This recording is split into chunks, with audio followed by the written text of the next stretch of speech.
Bien, esta semana tuvimos el inconveniente de que el lunes pasado fue el Día de los Santos y entonces oficialmente no había que dar clase ese día. Ya, de hecho, ya me habían hecho el recordatorio pues, de que tenía que abstenerme de dar clases porque bueno, hay que respetar ese feriado. Por otro lado, bueno, yo también tuve la complicación personal de que tenía que llevar al hijo mío al colegio porque esta semana arrancó la jornada de vacunación de los niños en edad escolar, pues. Bueno, entonces, bueno, aproveché de adelantar eso para que mi hijo ya tenga su primera dosis de la vacuna contra el COVID. Entonces, bueno, en conjunción de esas dos situaciones, pues, bueno, tuvimos ese problema el lunes. Sin embargo, bueno, lo que vamos a tratar de hacer en las clases de práctica, lo hice ayer con el primer grupo, con ustedes voy a intentar hacer lo mismo, que es tratar de condensar un poco lo más esencial de la parte teórica, ¿ok? Del nuevo tema que arranca esta semana, ¿ok? Y tratar de ver si en la segunda hora de la clase de ahorita vemos la parte de manejo en Octave. ¿Ok? Entonces vamos a trabajarlo de esa forma. ¿Ok? Bueno, empecemos entonces con el tema nuevo, que es el correspondiente a solución de sistemas de ecuaciones lineales y no lineales. ¿Ok? Métodos iterativos. Eso es lo que vamos a trabajar en este tema. Este es el tema 3.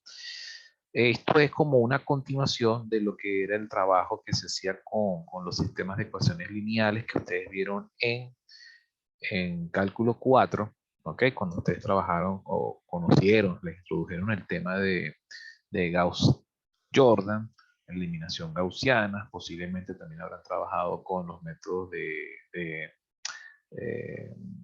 de ¿cómo se llama esto? Factorización LU, ¿okay? Que son métodos de tipo determinístico para poder obtener soluciones de un sistema de ecuaciones. ¿Okay? Esos sistemas de ecuaciones, por supuesto, la solución se obtenía era una solución exacta, directa, pero ello implicaba una serie de cómputos que mientras más grande fuere el sistema de ecuaciones en términos del número de ecuaciones y número de variables o incógnitas, por supuesto requería de muchos más cálculos, ¿ok? Muchos cálculos a mano o inclusive muchos cálculos o cómputos a nivel de computadora, pues a nivel de lenguaje, de lenguaje de programación como tal. Entonces, como alternativa a esos métodos determinísticos, como pueden ver, eso tiene un sacrificio. Para obtener un resultado exacto, hay que sacrificar mucho cómputo. Pero como alternativa están los métodos numéricos que se basan en el uso de técnicas iterativas, ¿ok?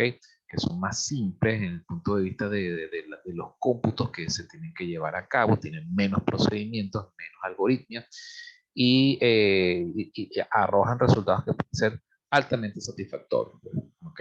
Con un cierto margen de error controlado por nosotros mismos. ¿Bien? El primer método que veremos a continuación se llama el método de Gauss-Jacobi. Para trabajar el método de Gauss-Jacobi tenemos que contar con la siguiente información inicial.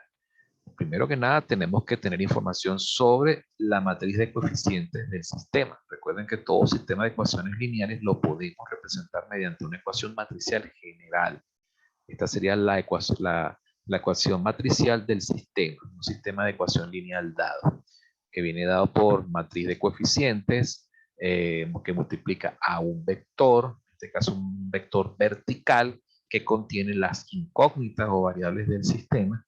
Ese producto lo igualamos a otro vector que tiene constantes, y esas constantes son las que conocemos por el nombre de términos independientes del sistema de ecuaciones lineales. Fíjense que aquí está el sistema desarrollado, ¿okay? Un sistema genérico. Si nosotros sustituimos la matriz, su notación sencilla, resumida, a una matriz como tal, en este caso una matriz 3×3, si nosotros multiplicamos esta fila por esta única columna, nos da a su 1, 1 por x sub 1, más a su 1, 2 por x sub 2, más a su 1, 3 por x sub 3, y nos da el primer componente, o la primera ecuación, por lo menos del lado izquierdo de la igualdad. ¿Ok? Si después continuamos con la multiplicación a su 2, 1 por x sub 1, más a su 2, 2 por x sub 2, más a su 3, 3, 2, 3 por x sub 3, nos da la segunda ecuación. y así sucesivamente. Entonces, fíjense que de esta manera queda demostrado que el sistema de ecuaciones lineales se puede representar perfectamente con esta ecuación. Entonces, para ejecutar Gauss-Jacobi necesitamos conocer la matriz de coeficientes, el vector de términos independientes y necesitamos otros dos datos para trabajar. El tercer dato que necesitamos es conocer a lo que se conoce como la estimación inicial del vector solución. El vector solución viene siendo el mismo vector de incógnitas, solo que en este momento las incógnitas no sabemos cuánto valen esos valores de x. Pero cuando tengamos esos valores se los asignaremos a esas variables. En principio, nosotros necesitamos trabajar con un valor inicial para cada una de esas incógnitas. Y esos valores iniciales los agruparemos en este vector. Noten que este superíndice que está aquí representa la iteración, ¿okay?, a la cual corresponden los componentes de ese vector. ¿Okay? Como dice superíndice 0, se refiere a la iteración inicial. Por favor, que nadie confunda ese superíndice con una potencia. No se está elevando a la 0, ni se va a elevar a la 1, ni al cuadrado, ni nada por el estilo. Eso es simplemente un superíndice para indicar la iteración a la cual corresponden cada uno de los componentes de ese vector en una iteración dada. ¿Ok?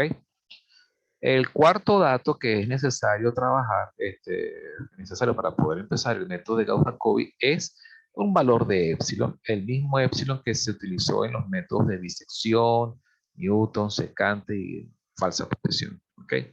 Ya vamos a ver cómo utilizaremos ese valor de epsilon para poder ejecutar el método de Gauss-Jacobi. Lo siguiente que tenemos que hacer es identificar en cada fila o en cada ecuación de nuestro sistema, tenemos que identificar cuáles son las variables en las posiciones diagonales, del sistema. Cuando me refiero a posiciones diagonales, se trata justamente de esto. Cuando nos remitimos a la matriz de coeficientes, ¿verdad?, del sistema, la diagonal de la matriz viene siendo la que contiene los términos a sub 1, 1, a sub 2, 2 y a sub 3, 3, ¿verdad? Por lo tanto, cuando nosotros hacemos la multiplicación matricial, las variables que quedan en las posiciones diagonales vienen siendo, en la primera ecuación o primera fila, viene siendo esta variable, x sub 1. En la segunda ecuación o segunda fila, viene siendo x sub 2. Y en la tercera ecuación o tercera fila, viene siendo x sub 3. Facilito, ¿verdad? ¿Qué hacemos después con estas variables una vez que ya las ubicamos en sus respectivas posiciones diagonales? Pues bien simple, procedemos a despejarlas. Es decir, en la primera fila, todo esto pasa del otro lado como negativo. Y esto pasa dividiendo. En la segunda ecuación, este término y este término pasan del otro lado restando. Y el a sub 2, 2 pasa del otro lado dividiendo todo lo demás. Y en la tercera ecuación, estos dos términos pasan también del otro lado restando. Y este coeficiente pasa del otro lado dividiendo. De manera que en la siguiente lámina podemos apreciar el despeje. ¿Y qué hacemos ahora con ese despeje? Muy sencillo. Vamos a convertir cada una de esas ecuaciones, cada una de esas variables despejadas en aproximaciones sucesivas o iteraciones de cada valor, ¿ok?, de X o de cada componente, pues, del vector solución. ¿Cómo sería eso? Bueno, vamos a asignarle el superíndice K más 1, por ejemplo, a X sub 1, ¿verdad? ¿Eso qué significa? Que para hallar la estimación K más 1 del componente X sub 1, la vamos a obtener usando esta ecuación en función de los valores correspondientes a la iteración K de los componentes X2 y X3. ¿Ok? Entonces, de manera que para hallar la siguiente iteración de X sub 1 lo haremos en función de los valores de la actual iteración de X2 y de X3 en esta ecuación que está aquí. ¿Ok? Del mismo modo, para hallar X2, la iteración K más 2, K más 1, de x2, ¿verdad? Lo haremos en función de los valores correspondientes a la iteración k de x1 y de x3. ¿Ok? Metemos esos valores en esta ecuación y obtenemos la siguiente iteración para x2. Y un razonamiento similar aplicamos para obtener a x3, a x sub 3. ¿Ok? Este sería x sub 3 k más 1. Tal como lo pueden ver aquí ya de forma resumida. Bien. Entonces, cada una de estas ecuaciones constituyen ecuaciones iterativas para obtener las estimaciones, iteración tras iteración, de cada uno de los componentes del vector solución. ¿Ok? Entonces, como por ejemplo, si hacemos la comparación con los métodos que vimos en las clases anteriores, en el método de bisección utilizábamos la ecuación del punto medio de un intervalo. En el método de la secante y de la falsa posición utilizamos la ecuación de la interpolación lineal. Y en el método de Newton, bueno, simplemente utilizamos una ecuación basada en la comparación de la pendiente de una recta y que pasa por dos puntos, igualada a la pendiente de esa misma recta como tangente a una función dada, ¿okay? Utilizando la primera derivada de esa función. Entonces, con esas ecuaciones que hacíamos, obteníamos, ¿qué cosa? Los valores iterados, ¿okay? O las estimaciones, iteración tras iteración de la variable que representa la raíz, que es lo que estábamos buscando. Aquí en este caso, ¿qué estamos haciendo? Hallando la estimación, iteración tras iteración de los componentes del punto donde se intersectan esos planos, en pocas palabras. Lo que vamos a hallar son puntos donde se intersectan planos en un espacio tridimensional o inclusive con más dimensiones. ¿Ok? Lo que normalmente uno hace acá son planos o hiperplanos si estamos trabajando con más de tres dimensiones. Bien. Entonces, por supuesto, dependiendo del número de dimensiones con las cuales estemos trabajando, tendremos mismo número de ecuaciones iterativas. Lo importante es que esas ecuaciones iterativas hay que despejarlas a partir de las posiciones diagonales en cada fila, ¿ok? O de cada ecuación. Nosotros podemos también simplificar todas estas tres ecuaciones en una ecuación general, que es la que se ve aquí, ¿ok? En la cual, como pueden ver, todas estas ecuaciones podemos nosotros simplificarlas, ¿ok? En una sola x que tenemos acá, una x sub i k más 1, donde la i que representa, la i representa la fila, ¿verdad? La fila de donde se despeja cada una de estas variables, ¿ok?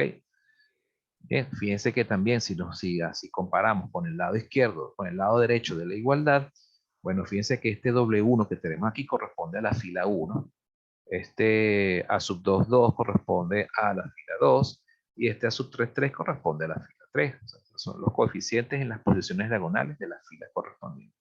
Bien, los términos independientes también tienen los mismos índices de la fila. ¿Ok? Y por supuesto los coeficientes que acompañan, ¿ok? A estas restas, mejor dicho, a estos negativos de estas sumas de productos que podemos ver aquí.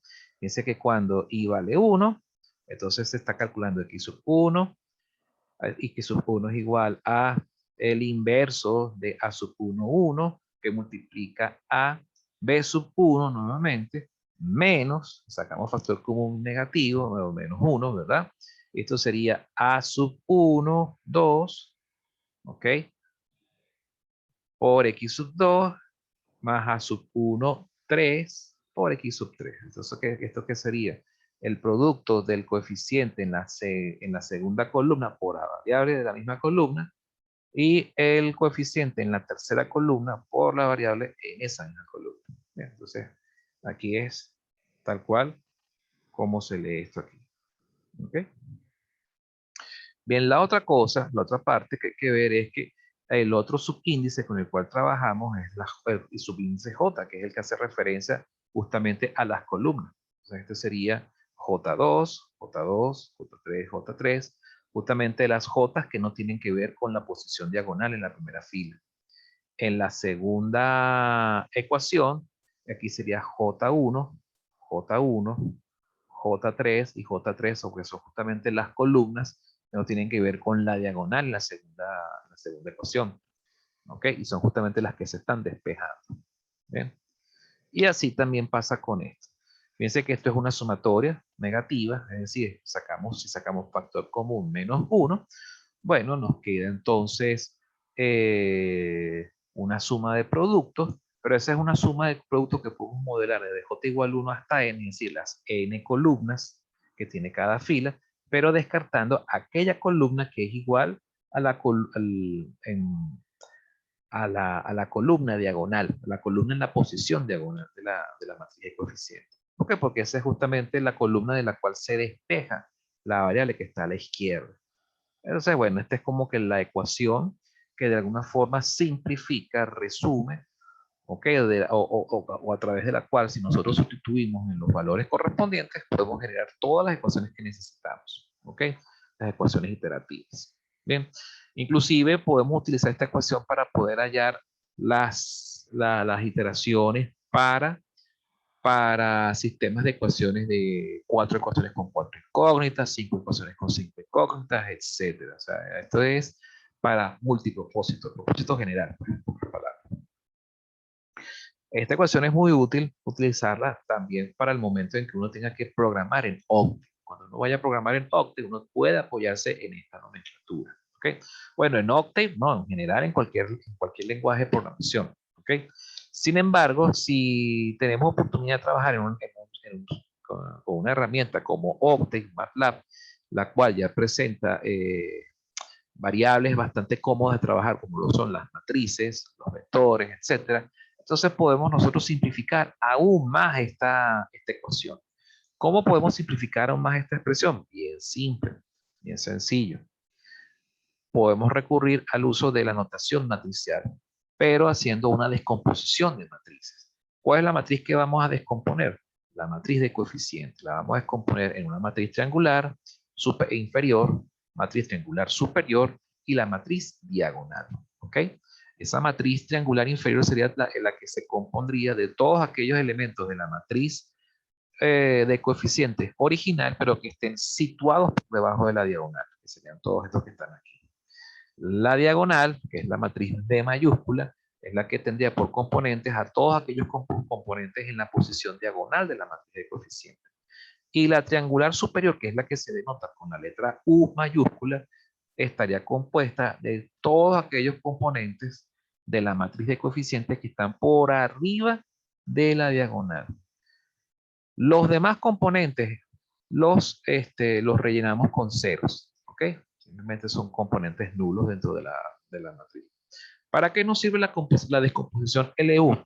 Muy simple, para poder nosotros agarrar y representar de forma más simplificada la ecuación que vimos en la lámina anterior. Esta ecuación la podemos representar cómodamente mediante una notación estrictamente matricial. ¿Cómo es eso?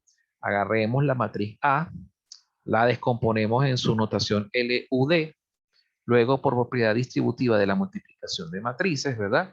Agarramos y descomponemos esto así. Esto sería X por L más U más X por D, ¿verdad? Igual a B. Luego despejamos dx, queda dx del otro lado, y del otro lado, que del lado derecho de la igualdad, quedaría el vector de términos independientes menos el producto de la matriz, de la suma de las dos matrices L más U, por el vector de incógnitas, ¿verdad? Fíjense qué pasa con esto. Vamos a detenernos aquí un momentico para que vean qué pasa con esto. Hacia dónde estamos llegando. Supongamos que trabajamos con un sistema 3x3. Entonces, si es un sistema 3x3, tenemos una matriz diagonal. La diagonal sería A sub 1, 1, A sub 2, 2 y A sub 3, 3, ¿correcto? Y aquí había 0, 0, 0 por aquí, 0 por aquí, 0, 0 y 0 y 0. Esto estaría multiplicado por, supongamos, x1, x2 y x3. Bien. Cuando nosotros realizamos esta multiplicación, ¿qué obtenemos entonces? Obtenemos que A sub 1, 1 por x1, ¿ok? Más 0 por x2, más 0 por x3 nos da como resultado a sub 1, 1 por x1. Luego, en el siguiente componente sería 0 por x1 más a sub 2, 2 por x2, más 0 por x3. O sea, como resultado, a sub 2, 2 por x2. Luego 0 por x1, 0 por x2, más a sub 3, 3 por x3.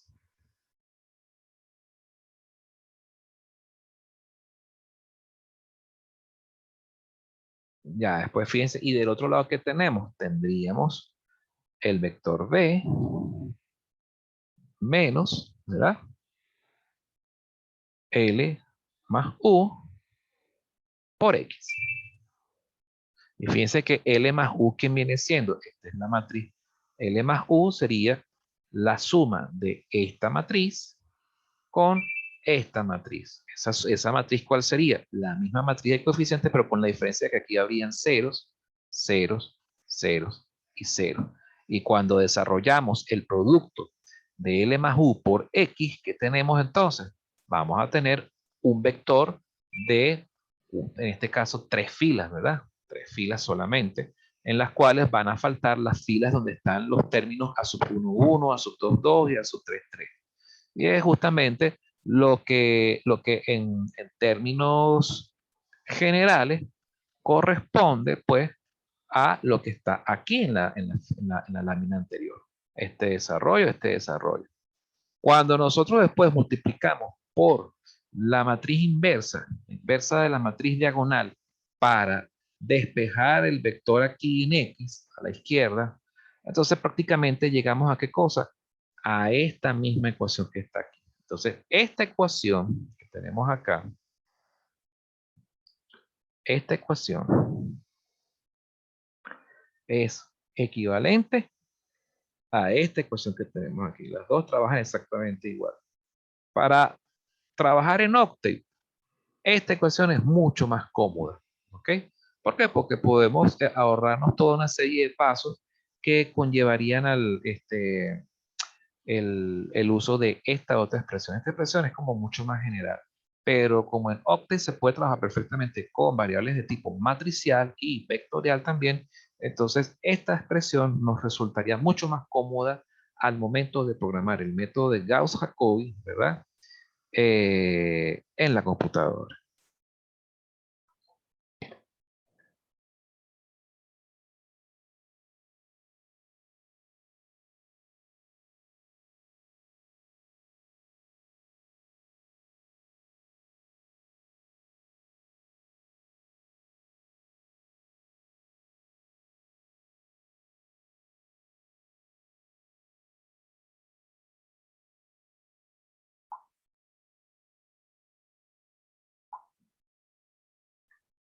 Bien, disculpen la pausa, que estaba contestando un mensaje urgente. Bien, ok, entonces fíjense que estos son pues todo el relato de lo que son las ecuaciones iterativas. Ahora vamos a lo que es la continuación del algoritmo. El algoritmo, por supuesto, les había dicho que necesitamos trabajar con un épsilon, ¿verdad? Para poder utilizar un criterio de parada para poder ejecutar, para poder interrumpir en algún momento estas iteraciones, ¿verdad? Nosotros vamos a ir calculando de forma iterada, ¿verdad? Los valores de los x sub i, los componentes de ese vector incógnita, ¿verdad? Pero nosotros después en algún momento tenemos que detener el método y reportar un resultado, ¿ok? Sujeto a un nivel de precisión dado, ¿ok? Para ello vamos a recurrir a unas propiedades que tienen los vectores. La propiedad en cuestión es la norma del vector, que si recordarán de cálculo 4, esa norma es una fórmula que nos permite obtener a partir de los valores conocidos de los componentes de ese vector, conocer la magnitud, ok, en valor absoluto de ese vector, es decir, qué tan grande o qué tan pequeño es ese vector en términos absolutos, ok. Es simplemente agarrar los componentes del vector, elevarlos al cuadrado por separarlos, luego sumarlos todos y después sacarles la raíz cuadrada. Al sacar la raíz cuadrada tenemos entonces un valor que se conoce como norma, que es como te dice qué tan grande o qué tan pequeño es ese vector en comparación con otros vectores. Bien. Ahora bien, ¿qué sucede? ¿Cómo usaremos la norma para implementar el método de Gauss-Jacobi? Bien sencillo. Fíjense que iteración tras iteración nosotros vamos a obtener diferentes conjuntos de aproximaciones para cada variable, ¿ok? O para cada componente del vector variable, del vector incógnito. Supongamos que estamos trabajando con un vector de 3 componentes. En la primera iteración tenemos entonces los valores iniciales que da el enunciado del problema o que aportaremos nosotros mismos, la aproximación inicial. Después de aplicar las ecuaciones iterativas tendremos nuevos valores para x sub 1, x sub 2 y x sub 3 en la iteración 1. Luego esos valores los volvemos a ingresar en las ecuaciones iterativas para obtener las iteraciones, las nuevas aproximaciones en la segunda iteración. Y así sucesivamente. Conforme el método vaya convergiendo a los resultados finales, ¿verdad? Para cada componente del vector incógnita o vector solución como tal, cuando ya el vector incógnita se convierte en vector solución, pues en pocas palabras, los valores que se le asignan a cada componente se van a parecer mucho entre sí, iteración tras iteración, es decir, se van a ir acercando. Por ejemplo, el valor en la iteración késima para x sub 1, x sub 2 y x sub 3 se van a parecer bastantes en la iteración k más 1, késima más 1. Entonces, ¿qué sucede? Que si nosotros calculamos las diferencias entre la aproximación más reciente y la aproximación inmediatamente previa, esa diferencia va a tender a 0. ¿Por qué? Porque se parecen bastante esos valores. Por lo tanto, podemos definir un nuevo vector, que sería el vector delta x. Un vector delta x cuyos componentes son las diferencias, ¿verdad? Son las diferencias eh, entre una iteración y la iteración anterior de los componentes de x. Fíjense que aquí estaría delta x o delta xk sería igual a delta xk más 1 menos delta xk. Sustituyendo este delta xk más 1 sería por sus componentes y este xkésimo por sus componentes correspondientes. La resta de los vectores, pues bueno, simplemente es un vector cuyos componentes son la resta de los componentes de los vectores anteriores. Esos son los delta x. Si nosotros calculamos la norma de este vector delta x, esa norma la vamos a comparar con el epsilon, ¿ok? Y ese epsilon normalmente va a ser un valor suficientemente pequeño, de una centésima, una milésima, etcétera, como se trabajó en los métodos de bisección, Newton, secante y falsa posición. ¿Ok? Entonces, en cada iteración vamos a estar calculando la norma del vector delta x. ¿Ok? Y esa norma la estaremos comparando con el epsilon, hasta que en algún momento esa norma sea menor que el epsilon establecido. Cuando eso ocurra, entonces detenemos el método y reportamos la última terna o bueno, o colección completa de componentes del vector incógnita, ahora ya convertido en vector solución del sistema. Otra condición que tenemos que contemplar al momento de ejecutar el método de Gauss-Jacobi es el cumplimiento de un criterio que se conoce como dominancia diagonal. La dominancia diagonal consiste en que cuando uno evalúa la primera fila, del sistema de ecuaciones, ¿ok? Uno agarra y trabaja con la matriz de coeficientes, ¿verdad? Y entonces uno primero se trabaja con la primera fila y se hace el siguiente análisis. Se toma el coeficiente, el valor absoluto del coeficiente en la posición diagonal de la primera fila y se compara con la suma de los valores absolutos de los otros dos coeficientes en esa fila.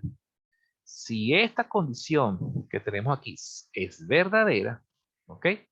Pasamos entonces a evaluar la segunda fila. Pero ahora agarramos en la segunda fila al coeficiente que está en la posición diagonal, que sería el azul 2.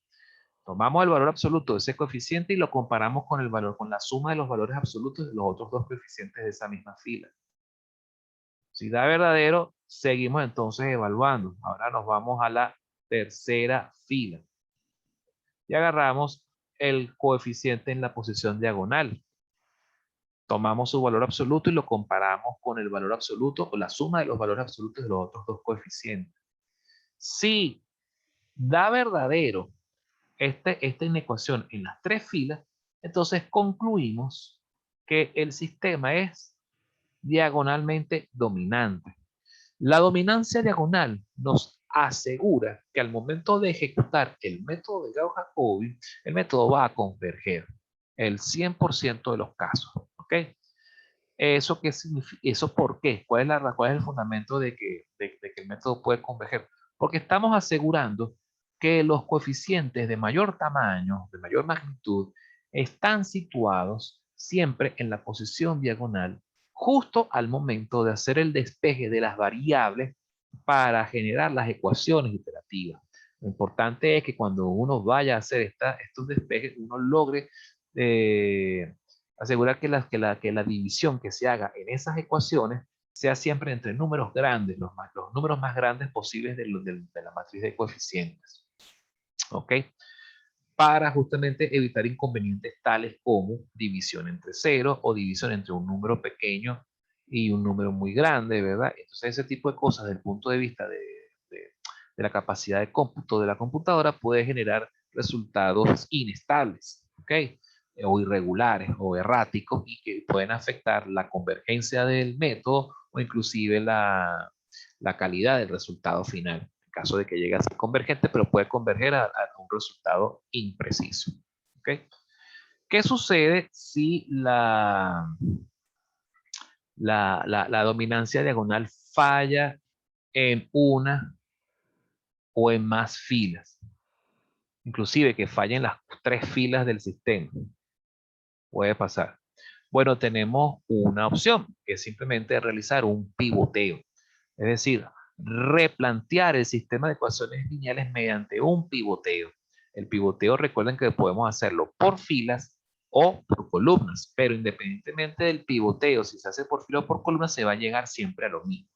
Yo recomiendo hacer el pivoteo por filas porque es más directo, ¿ok? Es más práctico de trabajar, ¿ok? Es menos complicado.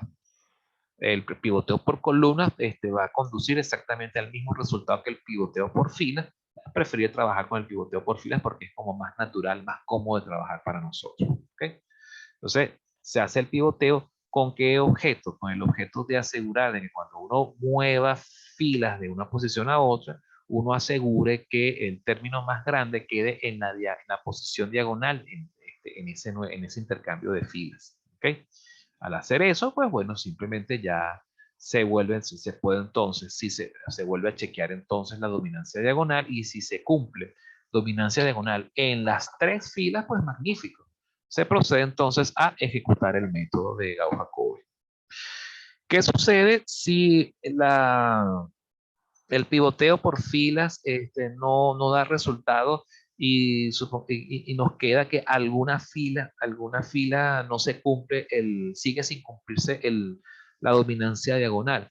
Bueno, no importa, realmente no importa porque un secreto que tiene la dominancia diagonal es que no es una, una condición sine qua non. Fíjense que en matemáticas existe lo que se conoce como condición necesaria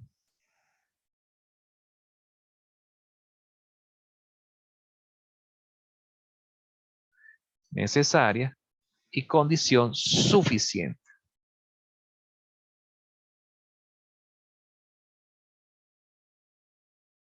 La condición suficiente, o mejor dicho, la dominancia diagonal es una condición de tipo suficiente. ¿Eso qué significa? Que si esta falla no es grave, o sea, se puede inclusive, puede que si la dominancia diagonal falla en alguna fila, no implica de forma taxativa que vaya a fallar el método de Gauss-Jacobi, que sea irremediable. Es posible que igual el método funcione, que el método converja, pero lo más probable es que se tarde un poquito más, que llegue a consumir un poco más de iteraciones, más de lo normal. Eso es lo que puede pasar. Si falla en una o inclusive en dos filas, a lo sumo. ¿Ok? ¿Cuál sería una condición necesaria para garantizar convergencia, independientemente de que falle la dominancia diagonal? la evaluación de los radios espectrales de la matriz, pero bueno, esos son ya términos que de repente si da chance los evaluaremos, los revisaremos la semana que viene.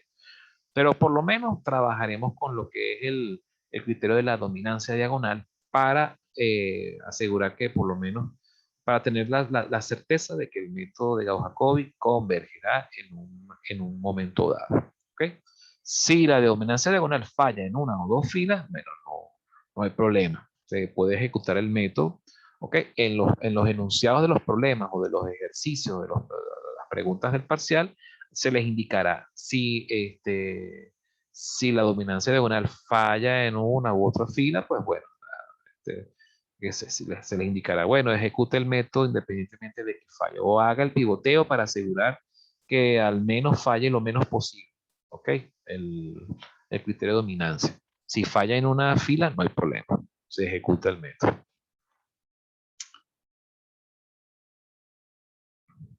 Bueno, ya con toda esta información ya pasamos a lo que es el método iterativo. El método iterativo, como pueden ver, es una tabla muy parecida a las tablas con las cuales trabajamos los métodos del tema anterior. La primera columna es para controlar las iteraciones, en qué iteración se está efectuando un determinado cálculo. Las siguientes tres columnas son para controlar los valores que tienen las variables, ¿ok? Las variables, los componentes del vector variable en la iteración K. Las siguientes tres columnas es para saber las estimaciones. Los valores que se coloquen aquí van a venir ¿de dónde? De las ecuaciones iterativas. ¿Ok? Y después en la última columna se evalúa el criterio de parada, comparando el valor de la norma con con el epsilon establecido. ¿Ok? Vamos a ver un ejercicio rapidito. Bueno, este es el método computacional, pero prefiero dejarlo para la segunda parte de la clase. Este ejercicio que tenemos aquí, este es un ejemplo donde nos dan un sistema de ecuaciones lineales representado mediante esta ecuación matricial, ¿verdad? Es un sistema 3×3. Nos piden resolverlo con el método de Gauss-Jacobi considerando una tolerancia de una centésima. ¿Qué hacemos con este problema? Bueno, bien sencillo. Observen. Lo primero que hay que hacer es ver si tenemos todos los datos para ejecutar el ejercicio. Tenemos la matriz de coeficientes, el vector de términos independientes, tenemos el epsilon, pero no nos dan una estimación inicial, un vector inicial. Eso no importa, porque si no nos ofrecen esa información, simplemente elegimos como el vector inicial el origen de coordenadas del sistema, es decir, el vector 000 en este caso. Luego procedemos a la evaluación de la dominancia diagonal. Agarramos esto, evaluamos los valores absolutos en cada fila, ¿ok? Vemos que no se cumple la dominancia diagonal en ninguno de los tres casos, por lo tanto tenemos que proceder a hacer un pivoteo por filas para plantear un nuevo sistema o replantear el sistema. Voy a dejar de compartir porque ya queda menos de un minuto. ¿Ok? Voy a cerrar esta sesión para abrir inmediatamente la siguiente. Pues nos vemos entonces en breves instantes. Por favor, no se retiren.